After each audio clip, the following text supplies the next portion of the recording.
few weeks ago, I shared my grocery haul here on the YouTube channel, and I talked about how I try to only grocery shop once a month. Sometimes there's exceptions to that rule whenever I have different recipes or even if I have something to do for the vlog, but I only really do one large grocery shopping trip for the month. After doing that video, I had a lot of questions about how I keep my produce to last that long. So by request, that is what I'm going to be talking about today.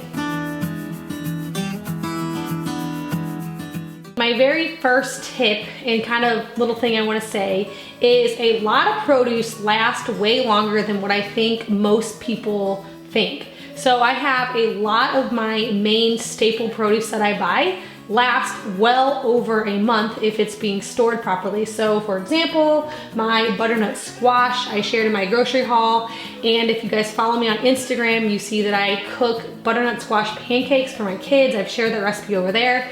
So we eat a lot of squash, and your butternut squash, acorn squash, spaghetti squash, all of those can last for several months whenever they're stored in a cool and dark place. So over the summertime, whenever I have a garden going and I'm growing a lot of squash, I will actually just store these in the basement and they'll last me well into the winter. Same goes for your onions, your potatoes, carrots. These vegetables really last for a long time. So onions, you can keep these either refrigerated or not refrigerated. I keep mine in a drawer in my refrigerator in the bottom, and every time I go to the grocery store, I will buy about 4 or 5 bags of them about this size. So this has 5 in there. I use an onion every single day, whether it's in the morning with sauteed with our eggs or in a meatloaf or just whatever I'm cooking. If I'm making a whole chicken, I slice up onions in there. I put them all in my bottom drawer in the refrigerator and they last just fine. I've never had to do anything special to them. I've never had, well, yes, I've had some go bad before, but that's probably just, you know, I might have got a bad onion at the store. But for the most part, they stay just fine for the full month that I need them in there. Same thing with your regular like russet potato. Red potatoes don't last as long, but like russet potatoes, if you keep them in a cool, dry place, they last for a long time. Last September, my aunt had a ton of potatoes that she grew in her garden. So many that she didn't know that there was no way that they were gonna eat them all. So she sent me home boxes and boxes and boxes of potatoes. I mean, I had a ton of potatoes.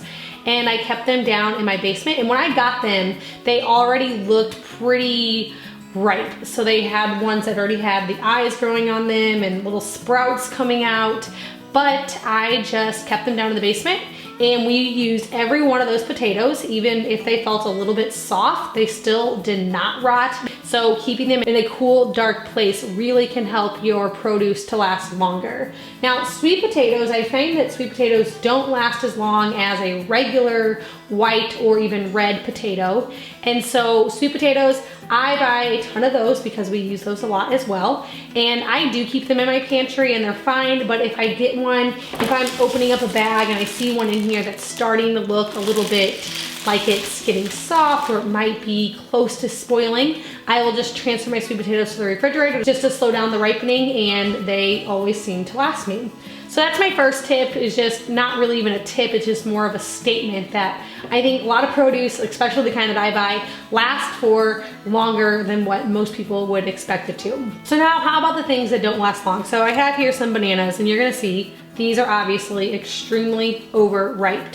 So when I go to the grocery store, I will buy, if the bananas are on sale, I'm known to buy like in a cart full of bananas. So I mean, I'll buy 20 bunches like this.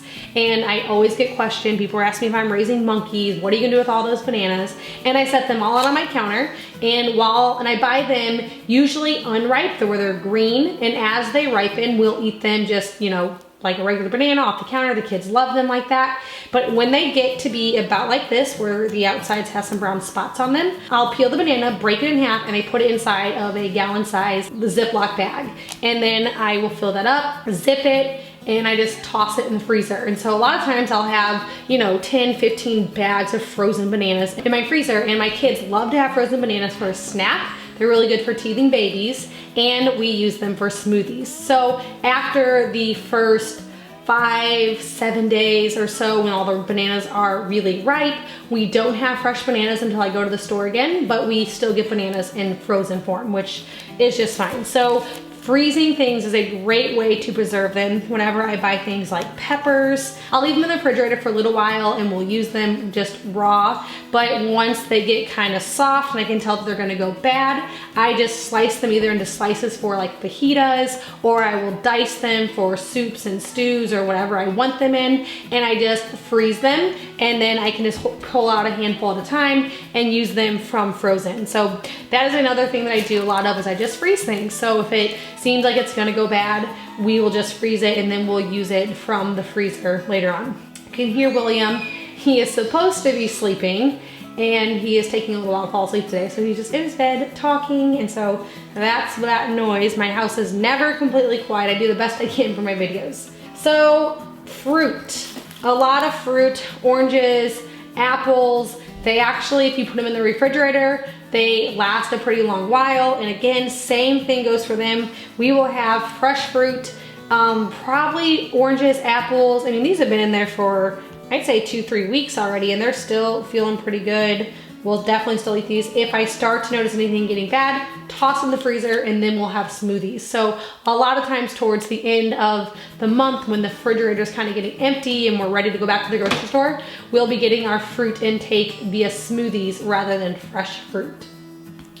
Avocados. Okay, I get a lot of questions about avocados, and I understand why, because avocados, if you leave them out on the counter, they ripen really fast, and then they don't give you much of a notice, and all of a sudden they are completely brown on the inside and rotten. So avocados are a little bit tricky, but what I do, I mentioned here before, when I go to the grocery store, I like to buy about 50 avocados, especially whenever I see them on sale. So I feel really bad because I heard a lot of you guys comment on mine and could not believe that I had avocados for 39 cents and that they're over $1 where you live, and I'm really sorry about that. But whenever they are 39 cents or really anything less than $1, I consider that a pretty good price for an avocado. I will stock up and buy a lot, and when I go to pick out my avocados, I'll just pick about 3 to 5 that are soft, ready to eat avocados. That'll be for the next few days.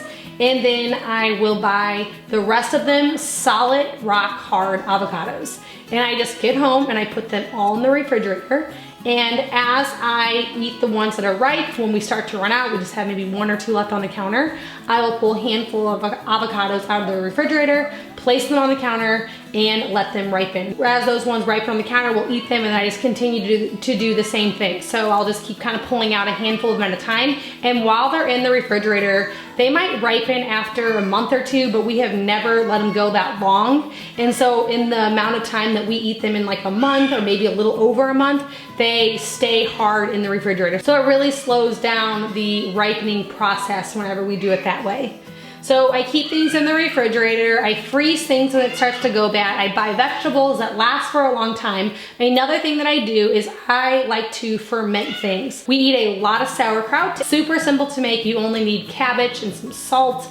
And I will buy a ton of cabbages, and I actually have some going back there. You can see I have some sauerkraut fermenting right now, and I will ferment it. And whenever sauerkraut is fermented and left in the refrigerator, it can last up to 9 months. And so I will make a large batch at a time, usually 2 to 3 gallons at a time. And then I will just keep that in the refrigerator. And then when it starts to get low, I'll buy a ton more cabbage on my next grocery shopping trip and ferment it. Same thing goes for cucumbers. If you want to ferment pickles, I have fermented jalapenos, I have fermented butternut squash, carrots, all kinds of different things. Whenever you ferment it, it makes the vegetable last a little bit longer. Another tip that I have is, whenever you get home from the grocery store with strawberries or blueberries or even potatoes, don't wash anything right away. Instead, wash it as you go. So whenever you pull out the strawberries from the grocery store and you're ready to eat them, wash them right before you're ready to eat them. If you get home and you wash everything and you put anything away a little bit moist or wet, that is going to make it spoil a little bit quicker and it can cause mold. And so I never wash any of my produce until we are getting ready to eat it, and that just helps to preserve it a little bit longer. I also buy a lot of frozen vegetables. So I buy bags of frozen green beans and broccoli and peas, cauliflower rice, just different things like that. And so I keep my freezer full of frozen vegetables to just add into meals, and those obviously last longer. When it comes to greens, it is hard to preserve your lettuces and your spinach, your kale, things like that. And so in order for us to have like a fresh salad, that is something that we're only gonna do at the beginning of my grocery haul trip. Unless it's garden season, I'm growing lettuce out in the garden, I can just simply pick it and bring it right to the table. So something that I do a lot of, this is just a thing of baby spinach. And I actually just stick this in the freezer, and you can use spinach in any recipe whenever it's frozen. So no, I'm not gonna use this for a spinach salad or anything like raw spinach, but if I'm throwing a handful into our eggs whenever we are eating eggs with onion and spinach, or I throw a handful of this into smoothies. If I want to toss a handful into some meat, if I'm sauteing something or just anything like that, I will just use frozen spinach. So we use a lot of frozen spinach, kale, things like that. I just freeze them and then we'll use it straight out of the freezer. So that's a few of my tips on how I can grocery shop once a month and have produce for the entire time. So if you liked this video, please give it a thumbs up. And if you are looking to kind of start incorporating some more healthy vegetables and organic foods into your lifestyle, but you want to do it on a budget, check out my free ebook that I have all about that. It is listed down in the description below. And if this is your first time by my channel, I would love it if you hit that subscribe button. I get out 3 new videos every single week on essential oil education, healthy recipes, and natural remedies. Thank you so much for stopping by Art Really House.